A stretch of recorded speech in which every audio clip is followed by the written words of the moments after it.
it goes without saying that even in the ongoing process, we keep up close coordination with our European partners and with the European Union. I would like to say a few things on the current situation in Europe. This is the third winter of war. In this illegal war Russia is waging against Ukraine. This war has been going on for more than 1,000 days. Russia has been particularly aggressive in Ukraine with airstrikes on civilian infrastructure every day. Many thousands of people have died so far. And Russia's threats are also threats geared towards us. Because, as we have seen in the statements from Moscow the past weeks and months, Russia's war against Ukraine is, as a matter of fact, when you look who else is involved in the background and also on the front lines of the battlefield, not a regional conflict anymore. It has an international dimension at this point. Putin has not only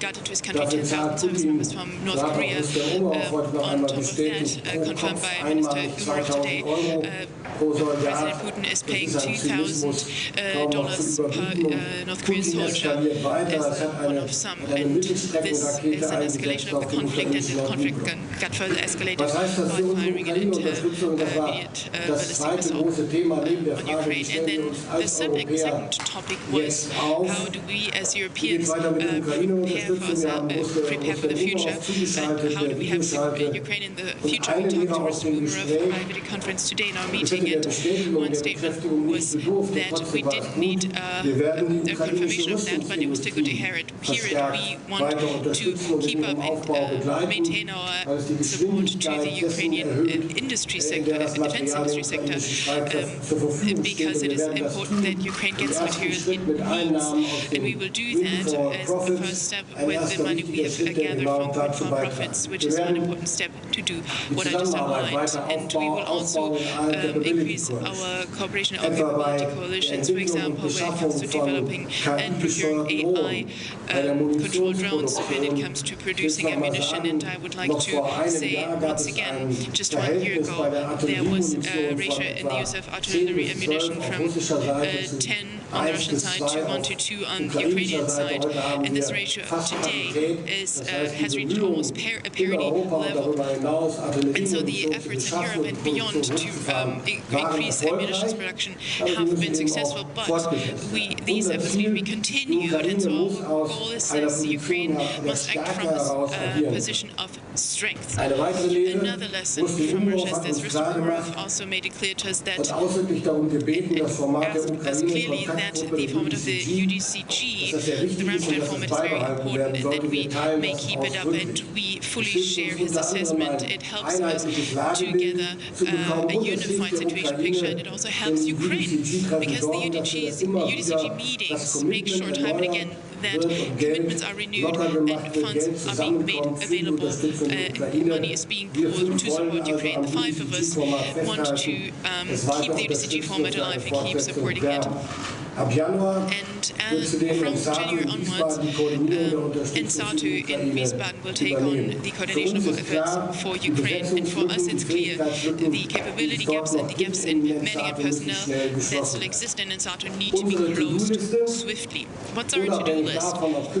Regardless of whether in the future defense budgets will rise or are supposed to rise to 2, 2.5 or 3%, we need to close our capability gaps. This is the most important thing. We need to have the capabilities at hand that we don't have yet to make sure that we can provide what we need, which is effective deterrence.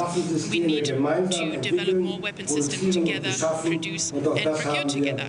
And that is something we agreed on today. And we are aware of the advantages. We can share the same standards. We save costs in development and also in maintaining the equipment. With our European Sky Shield initiative, ESSI, we are already strengthening air defense to a considerable degree, and we have also launched a similar framework for with ELSA, the European Long Strike Approach. We are all part of that initiative also. We want to also procure long-range air-based systems And we also want to develop and procure land-based systems of long range. And we have made great experience with OCCA, for example.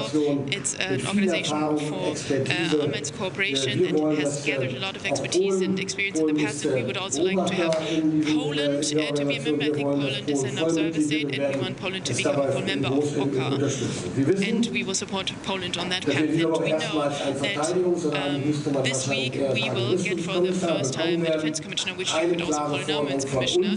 One clear demand from our side is this: the access for the defense industry to the financial market, to loans, for example, needs to be facilitated. It needs to be easier, just as easy as it is for other sectors. And the European Investment Bank is playing a central role in that.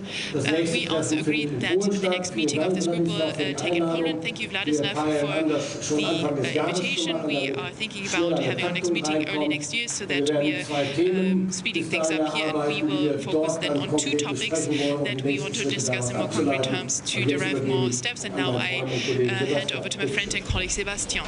Merci infiniment, merci Boris, merci mes chers collègues, mesdames et messieurs. Boris. Thank you, esteemed colleagues. Je ne veux pas être trop long, car Boris a déjà dit beaucoup de choses. For your willingness to join us for this meeting. I don't want to talk for a long time. I want to keep it short. It's a unique format. It's unprecedented. We have never gotten together in this format. It's a continental European format, a European format that is not just an EU format, but that includes the UK. That is so relevant because we share the same security concerns, and it is of concern to the entire continent of Europe. And this meeting is also taking place at a very important point in time. We have a new Secretary General at NATO, we have a new Commission in the European Union, and we have also seen that there's a new administration in the United States, so this is a very important point in time. We have a new High Representative for Security and Defense Policy in the EU, and so this is a crossroads for our NATO alliance with the EU, etc. And also we have seen that the conflict in Ukraine is escalating. Russia decided to ask North Korea to get involved in this war and to support Russia. You all know this very well. And so that means that this conflict has escalated.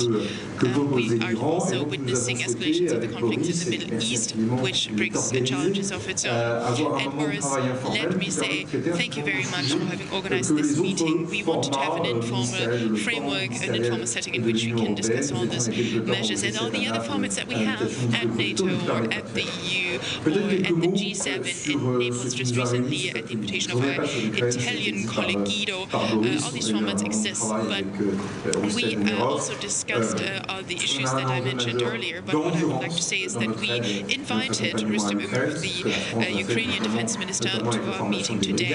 He joined us virtually. We heard from him that a brigade for Kyiv is supposed to be established and that will be used in Ukraine, and we are willing to support Ukraine in that endeavor. And the Ukrainian defense minister also asked us for continued support when it comes to training the Ukrainian service members. The training is supposed to be complementary to other EU training initiatives and complementary with everything that we're doing in Poland as regards training Ukrainian service members. When it comes to windfall profits, there have been challenges to tackle. The European taxpayers, the French taxpayers will welcome the fact that we are so innovative when it comes to fund our support in different ways. Over the next few weeks, we will launch the important measures. For example, we will provide Mistral and other weapon systems that we want to provide to Ukraine, together with Italy, for example, in part. And this is all funded through the windfall profits with the frozen assets from Russia and the interest paid on that. And we also discussed other issues. For example, we talked about what we need in terms of short-term crisis management. We talked about the two areas, the one in Ukraine and the one in the Middle East. And we talked about what we need to do long-term as regards those the attacks, we need to think about the approach to security and defense in the next 10 to 15 years. Which hybrid threats play a role? Do we have maritime threats in space? Are there threats to critical infrastructure? And all these are important aspects of security. I would like to underline once again that we are a member country of NATO and of the EU, and we are fulfilling our budgetary obligations. We have a budget of 5.5 billion euros for next year. This is 3 billion euros more than before 2022, and so we are going far beyond the 2% goal in NATO.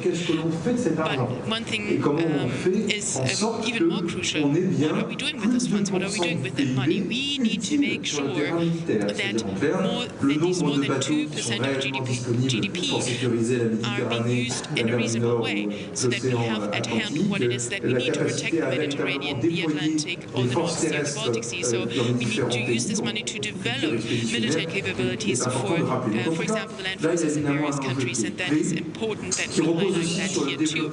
This is a challenge we're facing right now. The development of the defense industry is also important, just as the support to Ukraine. With the support to Ukraine, we have seen that we needed to reform our procurement model, and we are at the beginning of this reform process. I took office 2.5 years ago, and 2.5 years ago you had to fight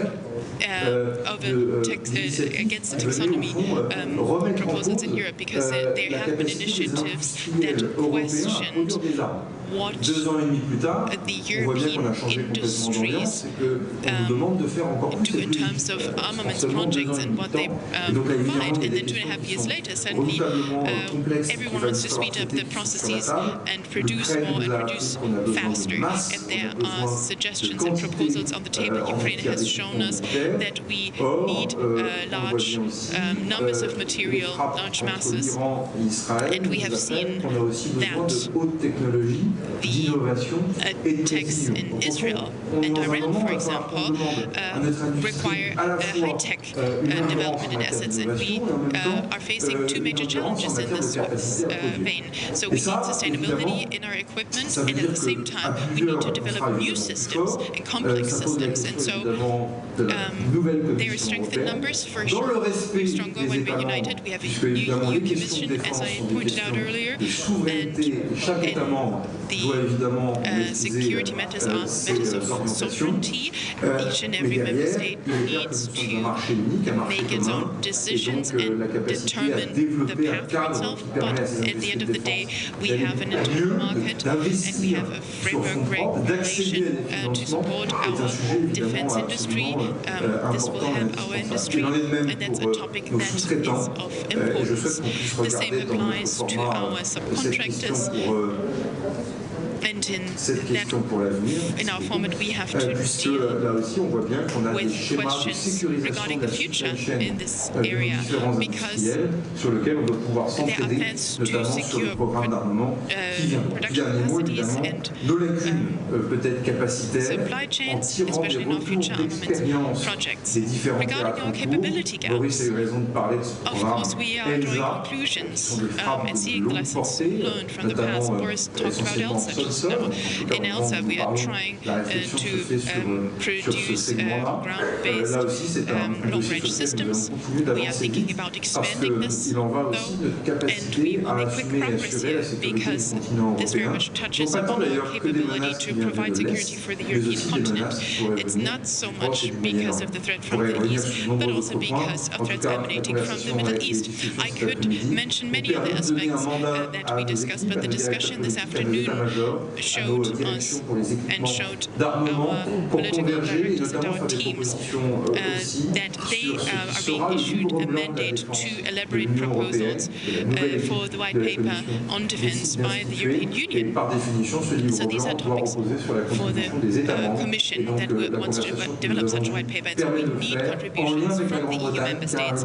We need to share our considerations, and now we want to do that in cooperation with the UK, because no security concept concept must be developed without the close cooperation and our trusted partnership with the UK. This is one aspect that I would like to highlight here, because it is important that the EU and the UK coordinate very closely on security matters.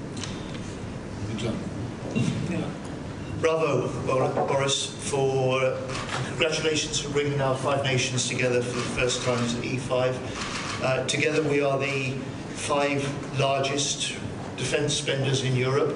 Together we're responsible for more than 1/5 of the total NATO defence spending, and we're responsible for 2/3 of Europe's NATO defence spending. And you bring us together as a landmark meeting, and it comes at a crunch moment for Ukraine's security and European security.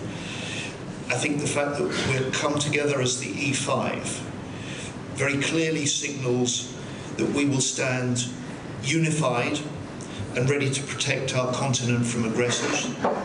We will stand firm in the face of Putin's threats, and that together we will be ready to deter any expansion of Russian aggression.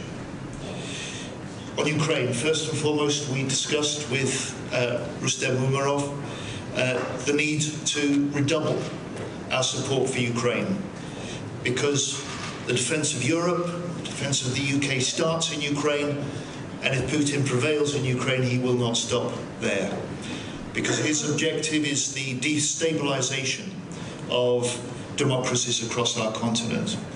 And so we will continue stepping up our support for Ukraine. We'll stand firm together for Ukraine. And last week the UK committed further support to Ukraine and also marked the point at which we have trained with allies 50,000 Ukrainian soldiers to support their fight against Putin's illegal full-scale invasion. As part of this meeting, we also reaffirmed our shared commitment to NATO, a united commitment to the transatlantic alliance that has never been greater, an alliance that has never been stronger, an alliance that is the most successful military alliance in history. And we're determined to make sure that the E5 will play a leading part in continuing that success story in the future. We all recognise that defence spending must increase. It must increase in the face of global rising threats. So we're boosting spending on European defence. We are binding our defence industries more closely together, and we're looking to ensure that the UK is an intrinsic part of the European defence industry. More broadly, we will work together for peace and security more broadly throughout the world. For example, increasing coordination in the Indo-Pacific and in the Middle East, where we all call for an end to hostilities, the release of all hostages, a two-state solution in the end that ensures the long-term security of both the Palestinians and of Israel. But let me end on this message, if I may, as the war in Ukraine enters a critical stage. This is the time for Europe to step up on our security and on our collective defence.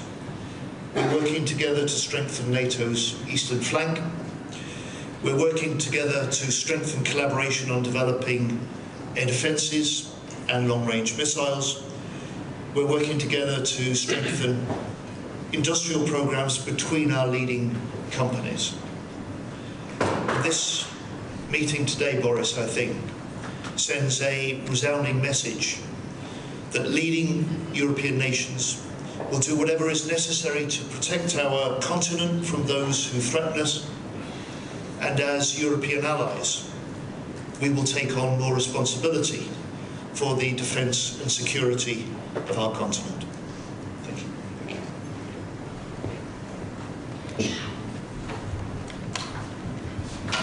Dziękuję bardzo, drogi gospodarzu, drogi Borysie, drodzy przyjaciele. To duży zaszczyt być z Wami dzisiaj tutaj. Jesteśmy w takich czasach, że bez bezpieczeństwa wszystko jest niczym. We're experiencing times where without security To everything jest is sentencja, nothing. którą ja wynoszę z tego spotkania, on bardzo ją wyraził Boris Pistorius w swoim wystąpieniu. I ona nam wszystkim przyświeca. Jeżeli ktoś ma dzisiaj jasnym i wyraźnym głosem mówić do swoich obywateli, to mogą to zrobić ministrowie obrony. Powinni to zrobić ministrowie obrony. Muszą to zrobić ministrowie obrony. Nie straszy, ale mówić o tym, że w każdej sytuacji trzeba być gotowym i przygotowanym. Że mamy być gotowi na każdy, nawet najtrudniejszy scenariusz. I tym spotkaniem potwierdzamy swoje sojusznicze zobowiązania, za co bardzo serdecznie dziękuję. Że musimy zrobić wszystko dzisiaj, żeby wspierać Ukrainę i po to było nasze łączenie z ministrem Umerowe, żeby wiedzieć na bieżąco każdego dnia, każdego tygodnia, czego Ukraina wciąż potrzebuje. I dobrze wiemy, jak ważne jest to skoordynowanie działań w tym transferze wsparcia dla Ukrainy, czy humanitarnej, czy militarnej pomocy, którą okazujemy. Jesteśmy dzisiaj zobowiązani powiedzieć jasno i wyraźnie, Europa musi zwiększyć swoje wysiłki na rzecz pomocy Ukrainie, ale przede wszystkim również na rzecz zwiększenia swojego bezpieczeństwa. Bez zwiększonych wydatków, bez świadomości tego w każdym społeczeństwie europejskim. W jakich czasach żyjemy, wszystko jest niższe. Bez świadomości, jak ważne jest dzisiaj bezpieczeństwo. Wszędzie, gdzie jesteśmy, będziemy myślę to powtarzać. I do tego jesteśmy zobowiązani jako ministrowie obrony. Mam teraz bardzo ważną rolę do odegrania w naszych państwach, ale też we współdziałaniu w Unii Europejskiej, współdziałaniu z Wielką Brytanią, przyjaźni ze Stanami Zjednoczonymi. Chciałbym, żeby to wybrzmiało, to wszyscy też w swoich wystąpieniach podkreślali, jak bardzo ważne są dla nas relacje ze Stanami Zjednoczonymi, relacje transatlantyczne, które są podstawą naszej cywilizacji od wielu, wielu lat i będą zawsze podstawą naszej cywilizacji. Ale Europa musi coraz więcej koordynować swoich działań, musi wspólnić swoje działania, musi podnosić sobie sama poprzeczkę, żeby być dobrym partnerem również do współpracy ze Stanami Zjednoczonymi. To jest nasze ważne zadanie, które ministrowie obrony, myślę, że jak rzadko w historii się zdarza, mają przed sobą. I dobrze, że z inicjatywy Borysa przy wielkim wsparciu Sebastiana udało się stworzyć to dzisiejsze spotkanie, tę formułę, która nie ma zastąpić żadnej innej formuły, ale ma usprawnić i bardziej skoordynować działania. Jesteśmy reprezentantami tej wizji świata wartości, które są dzisiaj tak bardzo potrzebne, które potrzebują naszej obrony i naszego zaangażowania na Ukrainie, ale też w Europie. To nie jest sprawa tylko i wyłącznie pomocy dla tych, którzy walczą, ale to jest sprawa zadbania o siebie w najbliższej przyszłości, o swoje państwa, o swoich obywateli. Bardzo za to dziękuję za tą determinację, jasne stanowisko i gotowość do kontynuacji. Tak wystosowałem to zaproszenie wspólnie z przyjaciółmi z Niemiec, Francji, Wielkiej Brytanii i Włoch. Spotkamy się w Polsce na początku przyszłego roku. To jest dobre miejsce do rozmowy na temat pomocy dla Ukrainy, bo ta pomoc płynie przede wszystkim przez Polskę. To jest dobre miejsce do rozmowy o bezpieczeństwie wschodniej flanki NATO. To jest dobre miejsce do rozmowy o zwiększonych wydatkach na obronę. Polska dzisiaj wydaje 4,2, w przyszłym roku 4,7% PKB, więc jest to na pewno dobre miejsce do rozmowy o tym, co Europa powinna zrobić. Unia Europejska we współpracy z Wielką Brytanią. I obecność i rozmowa na pewno w najbliższej przyszłości z komisarzem do spraw obronnych, do spraw przemysłu zbrojeniowego europejskiego jest nam potrzebna, bo inwestycja w przemysł zbrojeniowy jest dzisiaj racją stanu wszystkich naszych państw. To prawda, co też padało, chyba Sebastian, ty to mówił, to nie było popularne jeszcze chwilę temu. Mówienie w ogóle o przemyśle zbrojeniowym. A dzisiaj oczekuje się ogromnego zaangażowania. My jesteśmy w stanie to wykonać. Ja wierzę, że Europa jest w stanie znów być latarnią dla świata w tym działaniu. To musi być pełne zrozumienie nas wszystkich, naszych wszystkich obywateli. Bez wsparcia społeczności nigdy nie osiągniemy sukcesu, więc o to bym chciał poprosić. Wsparcie europejskiej wspólnoty na rzecz wysiłku przemysłu zbrojeniowego, który musi zwielokrotnić swoje wydania. Potrafiliśmy stworzyć plan pokoju. To musi być nas stać, żeby stworzyć plan na rzecz pokoju, na rzecz tego, żeby nie było wojny, która zaleje cały świat. Musi być na to stać Unii Europejskiej, musi być na to stać nasze społeczeństwa. Jeszcze raz bardzo dziękuję za ten format i za to spotkanie. Populations, our world needs to be able to afford being able to do something about it again. Rappresentato all'incontro il ministro della difesa italiana Guido Crosetto, abbiamo molto apprezzato il format allargato di questa iniziativa e ringrazio Boris per l'invito e anche per come ha gestito la discussione. Erano 3 le linee principali all'ordine del giorno, ma le sollecitazioni che sono emerse da un dibattito che, come detto, è stato molto franco, molto diretto, sono state tantissime e saranno oggetto quindi di altri incontri. Al centro di ogni discussione naturalmente il conflitto in Ucraina che si protrae da oltre 1000 giorni. Rispetto a questo l'Italia ha ribadito, confermato ancora una volta il pieno sostegno e il supporto totale nei confronti dell'Ucraina e della sua popolazione nella controversia profonda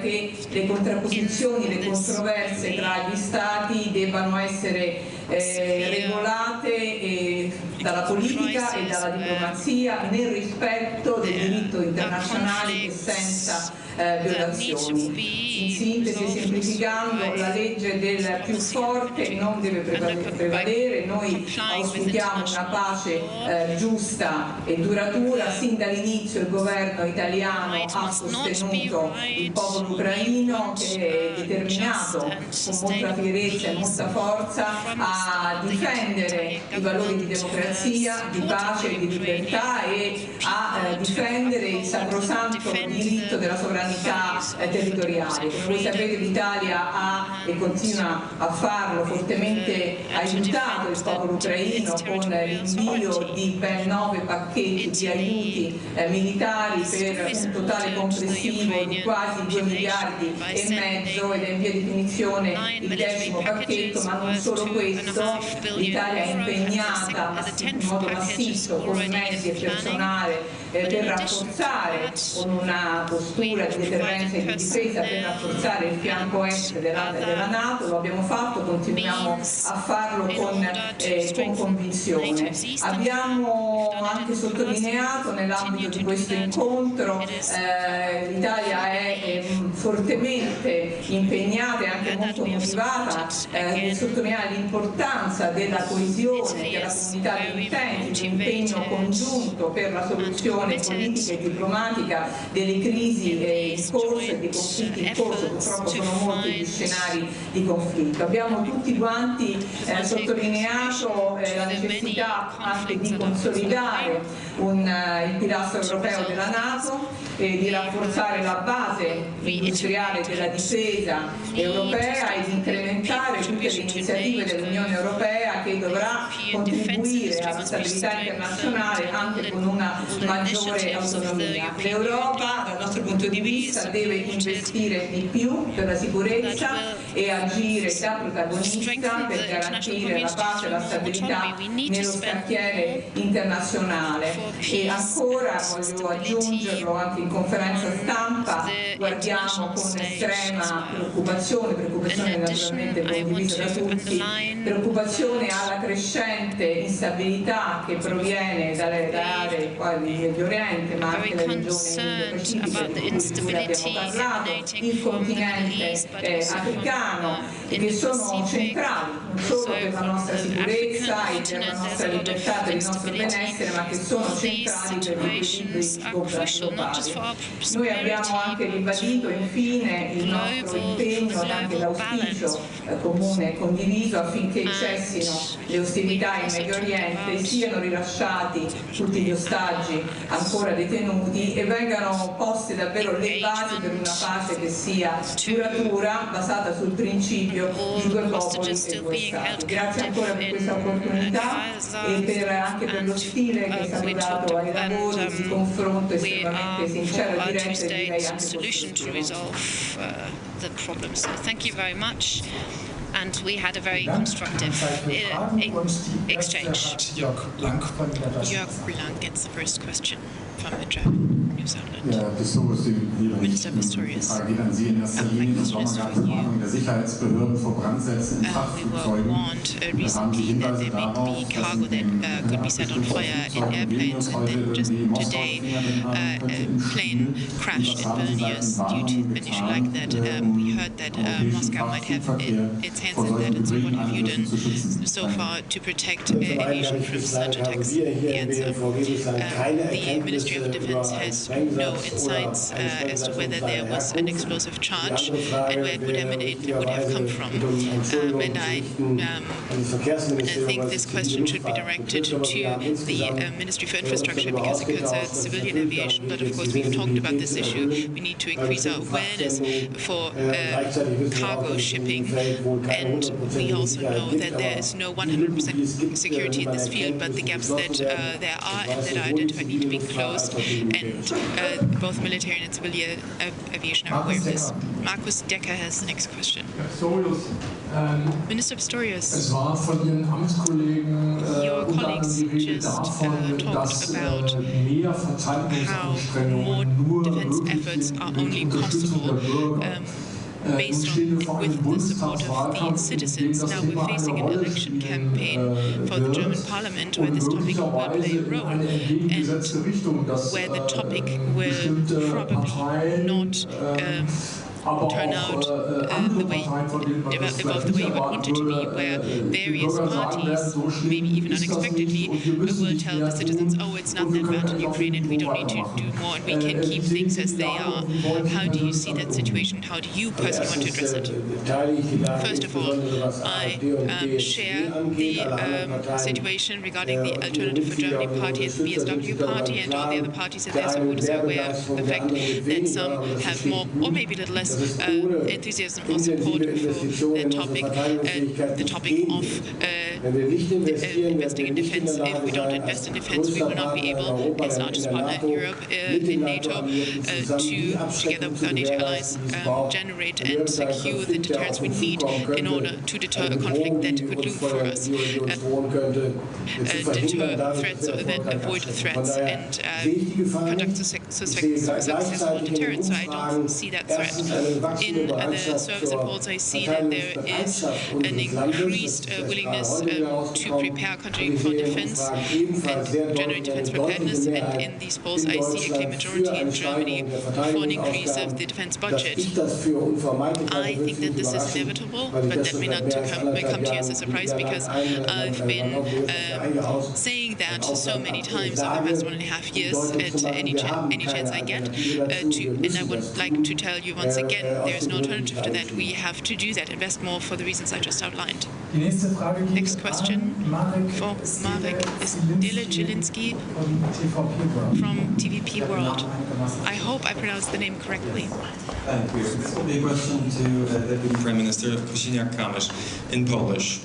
Panie premierze, w kontekście dzisiejszej katastrofy w Wilnie nie wiemy, co stoi za tym incydentem, ale wiemy o poprzednich próbach wysadzenia samolotów w Niemczech. Czy uważa pan, że ten incydent mógł być częścią rosyjskich ataków hybrydowych przeciwko państwom NATO i czy Polska obawia się podobnych działań? So it's about the plane crash in Vilnius. Pełne wyjaśnienie katastrofy musi nastąpić, wymaga czasu. Jesteśmy w kontakcie z naszymi partnerami na Litwie w ramach Sojuszu Północnoatlantyckiego, w ramach Unii Europejskiej. Na pewno to będzie przedmiotem intensywnego śledztwa i wyjaśnienia i wszystkie związki, jeżeli jakiekolwiek zaistniały pomiędzy działaniami związane z tym wypadkiem, a można byłoby w jakikolwiek sposób znaleźć zaangażowanie obcych państw w to działanie, no to jest najpilniejszy temat do wyjaśnienia. Musimy to mieć wyjaśnione, będziemy tutaj wspierać naszych przyjaciół bliższych w celu wyjaśnienia przyczyn. Niezmiennie od tego dochodzi niestety do ataków hybrydowych na każdy nikt nie jest od tego wolny, nie ma państwa w Europie, które byłoby wolne od ataków hybrydowych, nie ma państwa, które byłoby wolne od akcji sabotażu i dywersji. Oczywiście nasilenie na wschodniej flance jest większe pewnie, ale każdy z państw, tak jak tutaj wszyscy stoimy, prowadzi wszystkie możliwe działania, żeby takie akty dywersji, sabotażu zatrzymywać i przeciwdziałać. Bardzo ważne jest to, co powiedział pan minister Pistorius, bezpieczeństwo lotów zarówno cywilnych, jak i lotów transportowych. Jeżeli gdzieś są jakieś przestrzenie, które trzeba uzupełnić, to musimy to zrobić. Aviation and transport aircraft is of great importance, and we need to close security gaps if there are any. Next question from Coleza from Le Monde. Merci, bonjour. Je voudrais savoir à partir de quand est-ce qu'on peut envisager l'envoi Thank you very much. I would like to know avant ou après un cessez-le-feu. At which point we can expect European troops on the ground in Ukraine, maybe after a ceasefire in Ukraine, and when can we expect that basically? And when do you think will there be contractors to be deployed there? Yeah, I saw the article, the news report in the newspaper Le Monde, and I was surprised to read it, and I honestly hadn't quite understood it because the French president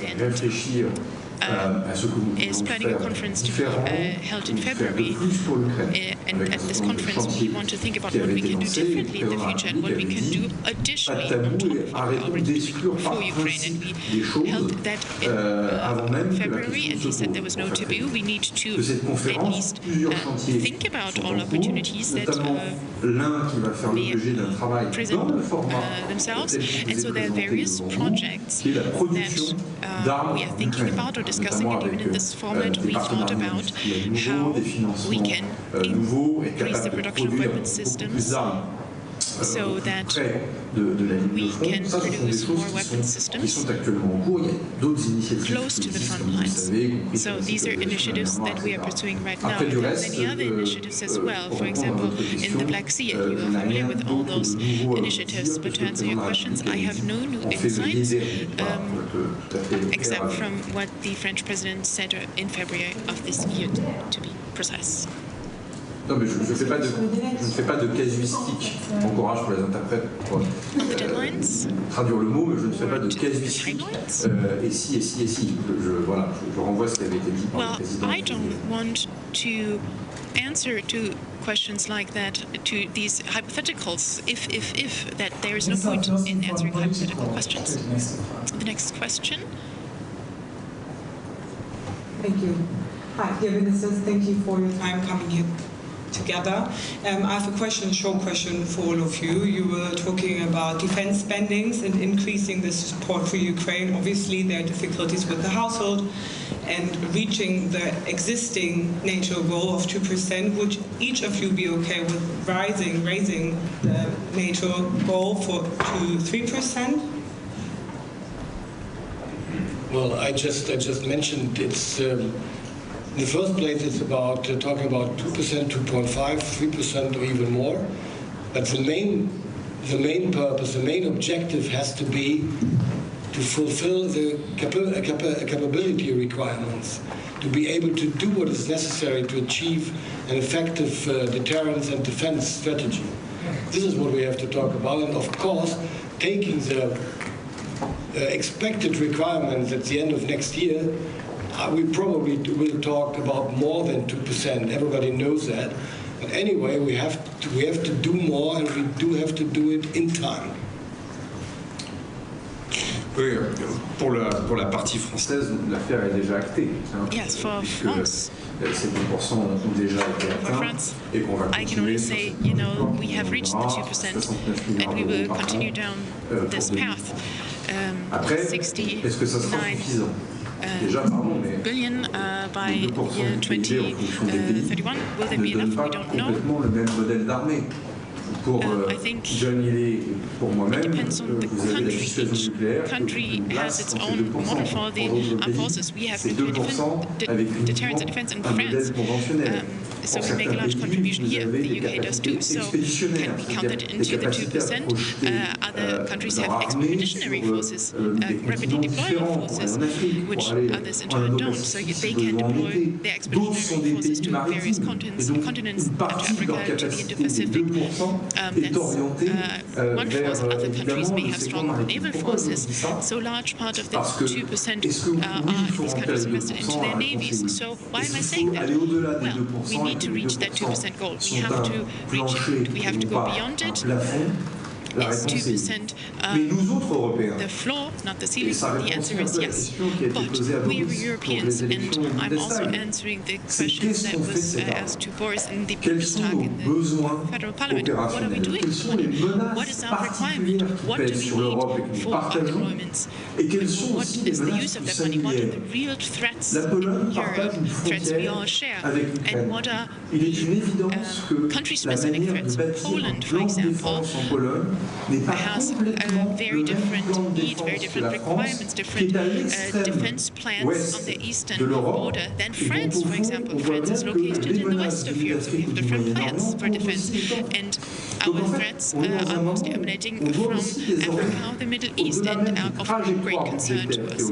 And so that means we are increasing our defense budget, but the question that needs to be asked is how can we use that money in the most efficient way? Of course, joint procurement initiatives like ELSA, like DPS, deep precision strike weapons, and then there's also technological contributions that we want to make and where we need to make further developments. And that is what matters at the end of the day. That's something that I'm strongly supporting also within NATO. We do need the 2%, but what we need on top of that is a useful purpose use of those 2% in the military sphere, because if we only have those 2%, that will basically constitute a lie to our citizens. If we don't fully equip and train our armed forces, and if they don't have the right mindset and the right sense of morale, which basically is what the Ukrainians are displaying so valiantly.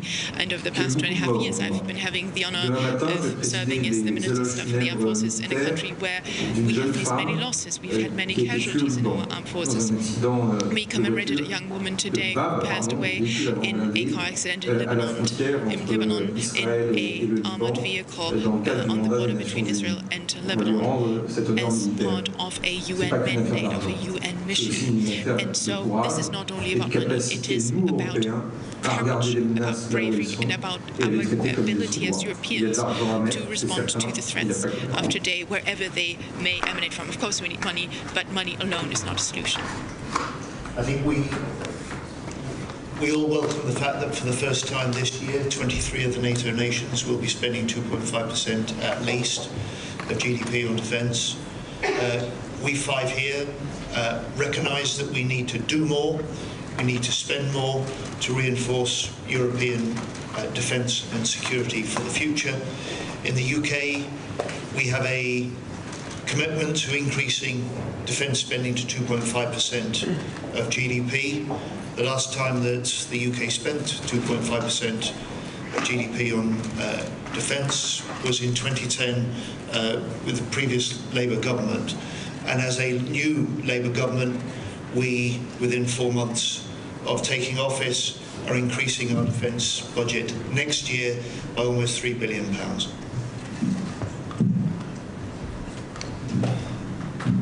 Wolność potrzebuje siły, a siła potrzebuje pieniędzy.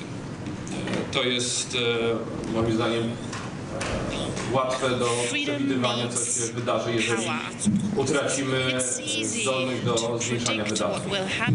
Jeżeli w takim momencie jak teraz, w czasach, gdzie zagrożenie jest naprawdę najpoważniejsze od zakończenia II wojny światowej, nie będzie zrozumienia w naszych państwach na rzecz zwiększenia wydatków na obronę.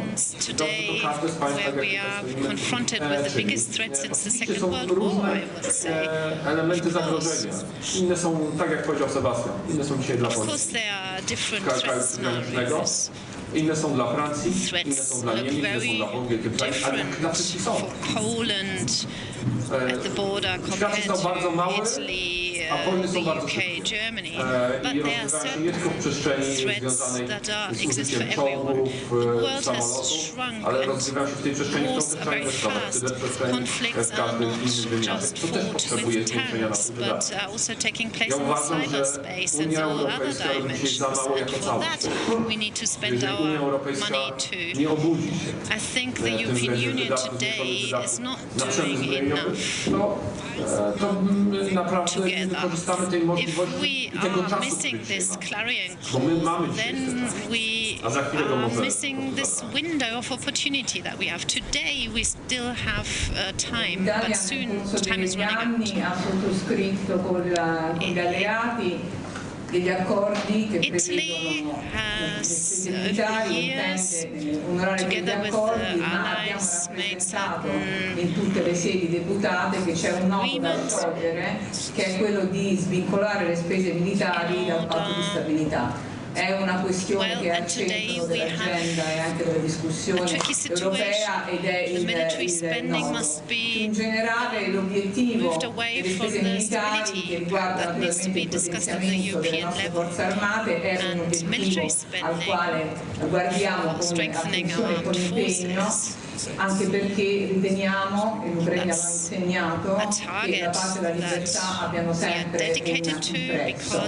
Inoltre, come dicevano i colleghi, ci troviamo ad affrontare in tutti i domini, in quelli vecchi, quelli tradizionali, in quelli nuovi e in quelli emergenti, sfide multidimensionali, sfide sempre più ibride, e gli scenari sono tutti caratterizzati da una instabilità ormai pervasiva. New challenges, hybrid challenges, instability is increasing. The world has become smaller, the threats are more noticeable. Scenarios that 6-7 years ago were hardly felt at all now show that military spending is necessary to secure peace, stability and security, and we're doing that. We're doing that, for example, we send 2,000 personnel to the eastern flank as deterrence, but we also need a common line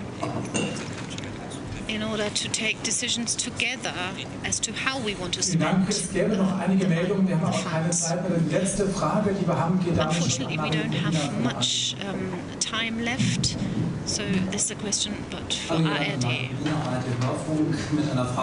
have a question to Boris Pistorius. You talked about the development of long-range weapons, and my question would be, now that there's a new administration, is there new urgency? Do you have plan B in case that capability gap is not being closed by the Americans as of 2026? And have you made any concrete or taken concrete decisions about the development of European long-range weapons? Today we talked about wanting to increase our efforts for their development, if that is possible. Technically, they are huge challenges that we're faced with, but we are doing everything to pick up speed here. That's true for the UK, France, Germany, and Poland. Nein, es gibt keinen Plan B, we have no plan B because the decision of the US to temporarily station missiles in Germany is already 6 months old. Immediately we got to work to start development projects. There are no signs at all that this decision would be revoked. If it was, then we would have to sit down again and think about other interim solutions. There's no plan B for that, but I don't think we should speculate about alternatives publicly now. That brings this press conference to an end. Thank you very much. Please remain seated for a moment so that we can escort you outside safely.